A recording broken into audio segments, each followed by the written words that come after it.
you see, I got like this is a window into sermon outline, right? So I want to ask Stephen to read those first 11 to 13 verses. Ephesians chapter 2, 11 through 13. Therefore, remember that formerly you, the Gentiles in the flesh, who are called uncircumcision by the so-called circumcision, which is performed in the flesh by human hands. Remember that you were at the time separate from Christ, excluded from the commonwealth of Israel, and strangers of the covenants of promise, having no hope and without God in the world. But now, in Christ Jesus, you who were formerly far off have been brought near by the blood of Christ. So I'm standing up here, right? In this section, right? Well, there's actually 3 sections to the sermon. I want to focus on 11 to 13, right? This is the overall theme that I felt that the pastor was talking about, right? In that specific reference of verses, right? And I said the point was being one with God is for everyone, right? Easily discernible, thematic presence there, right? Do me a favor and read verse 11 one more time. Verse 11. Yeah, read just verse 11. Therefore, remember that formerly you, Gentiles in the flesh, who were called uncircumcision by the so-called circumcision, which is performed in the flesh by human hands. What I want to point out here, right, is this word that I'm going to use throughout these 3 verses is unity, right? But what he's saying then is if being one with God is for everyone, that unity with God is not achieved because of the circumcision aspect, right? Jewish custom, right? Read verse 12 for me. Verse 12. Remember that you were at the time separate from Christ, excluded from the commonwealth of Israel, and strangers to the covenants of promise, having no hope and without God in the world. So then unity in this instance is about inclusion and not exclusion, right? It's for the Gentiles and not just Jews. Read 13 for me. But now in Christ Jesus, you who formerly were far off have been brought near by the blood of Christ. So being brought near to God, living in a proximal relationship with God, right, is what creates unity. It's through our faith that we are proximal with God, right? Therefore, we are proximal with each other. There's that theme of unity being carried out, right? So this has a constant flow. Now, my intro is a little bit longer than that, right? But I'm just going to read it. It's not that much longer. It says, in a world like Paul's, where separation and ethnocentricity resulted in social alienation, he is proclaiming that Christ wishes to bring together those that have faith in God, no matter your geographical location, social status, economic class, or ethnicity, right? Anybody who has a passion, put your blindfold on your earbuds, so I'm giving it away, right? But, so, and I see that Pastor Sandra put a point, an emphasis on this introduction where you can introduce a story, an image or a quote or a question, right? Right here, I would, right, ask the question, does that sound familiar about the word that we get today? Like presents an opening, right? An invitation, some introspection. So that way when I get to these points here, right? Like Tiana did, right? Building upon what this image of unity is, right? Carrying out that overall theme, using the passage as anchors, right?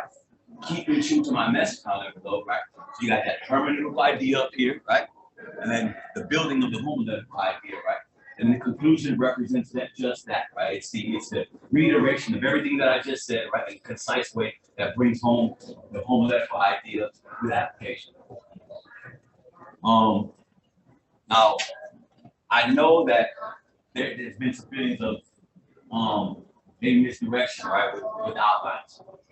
So, and when I realized that everybody, most people, when they engage with their introduction or conclusions, there was really just a simple either the word introduction or the word conclusion, right? This is what we're looking for. We're looking for in the introduction, a homiletical. I want to see the hermeneutical idea. I want to see if you did some exegetical work, right? But they can say that for the body, but I want to hear the hermeneutical idea in the introduction. And I think I should say we want to hear, and we want to see the homiletical idea brought home in the conclusion, right? The reason why this is important, right, and the structure is important is because, as you can see with Tiana's sermon, right, we can easily follow the passage because it's anchored, right? She obviously did the exegetical work, right? And she stood true to her homiletical idea, and the outline presents a structure. So us getting in front of the outline and doing the sermon first probably didn't do us any justice, right? However, right, this is why the outline is, yeah, it's technical, right? It's tedious, but it's an instrument, right? Sandra pointed out yesterday when we were talking on the Zoom about two disciplines, right? Exegetical outline, right? The process of exegesis, and then you have your homiletical message outline. You have two disciplines. We're asking them to converge these, to merge these two as one, right? So they're in conversation with each other. So you're in the passage and in your message all at once, right? We can clearly see the flow. Another thing too I wanted to put some emphasis on was like how important it is. So we're getting up here, delivering our sermons, and hoping to create some sort of conviction, right? In people's hearts and their souls and their belief and our collective faith, right? When you leave the listener saying to themselves or asking themselves, okay, I heard that message, I received it well, I was moved, what do I do with that?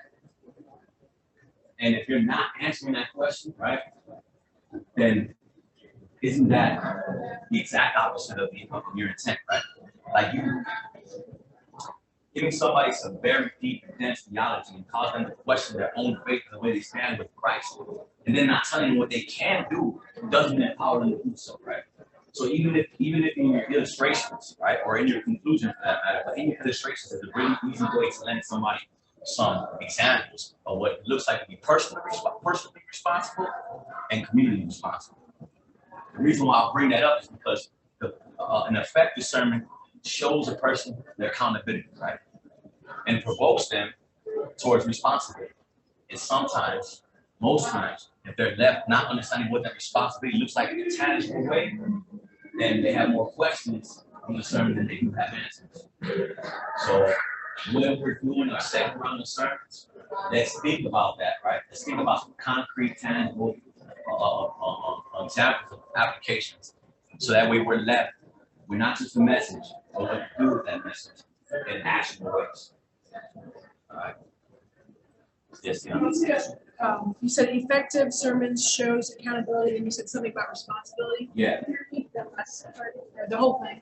Okay, so It was really good. So an effective sermon, right, presents that to you, that accountability. It gives you the conviction to hold yourself accountable in your faith in Christ. What the sermon needs to effectively do is bridge the gap between the accountability and your own personal responsibility, right?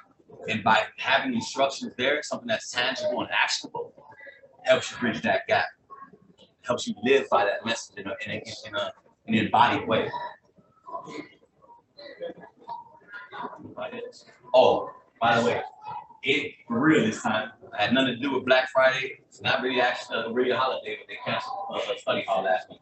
This Friday at 6:30 in the morning, right here, I'll be here for anybody who needs help with their outline, their sermons, whatever y'all need. I'll be here early in the morning. It's great. Getting the attention all day. In the attention. It was morning, so maybe I'll come in the afternoon. Is that cool?